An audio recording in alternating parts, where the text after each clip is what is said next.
Nous poursuivrons notre feuilleton qui nous emmène cette semaine à la manufacture des tabacs de Morlaix, un lieu emblématique de la ville qui, après avoir fermé ses portes en 2004, écrit désormais une nouvelle page de son histoire. L'ancienne usine est désormais un lieu mixte d'études, de travail et bientôt d'expositions culturelles et industrielles.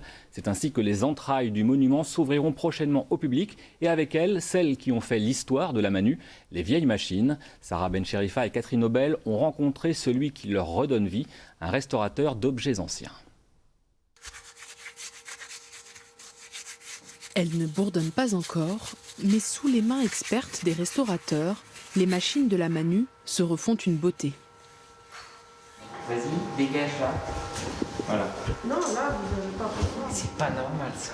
Sous les doigts de ces spécialistes, les outils d'antan deviennent les pièces du futur musée des sciences et des techniques industrielles. C'est toujours très émouvant, voilà, de pouvoir donner, et embellir un objet et pouvoir le rendre encore plus joli pour que les gens puissent le voir comme nous, comme quelque chose qui n'est pas juste une machine ou juste un objet d'utilisation, mais c'est vraiment une œuvre d'art.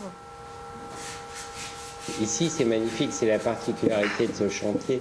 C'est des objets qui sont extrêmement bien faits.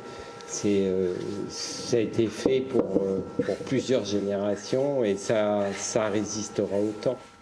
Ces moulins du 19e siècle servaient à râper le tabac à priser. Un seul homme gérait l'installation, en activité jusqu'en 1992. Bon, on pense aussi aux gens qui ont travaillé ici, ce qu'ils ont fait, et comment nous, finalement, on remet en état des choses qui ont vécu.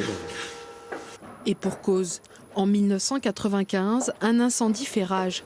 La noria, l'ascenseur à tabac, est sérieusement endommagé. Elle a complètement brûlé. Il y a des godets qui ont brûlé aussi. Et ça a fait fondre les engrenages, etc. Pour cette capeuse du XXe siècle, des anciens salariés sont venus transmettre leur savoir. J'aime bien, je ne vais pas vous dire le contraire.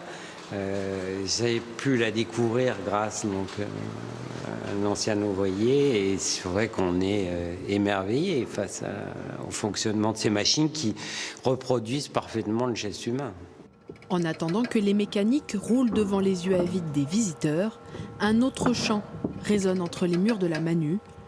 Bientôt le lever de rideau, mais ça, c'est une autre histoire que nous verrons demain.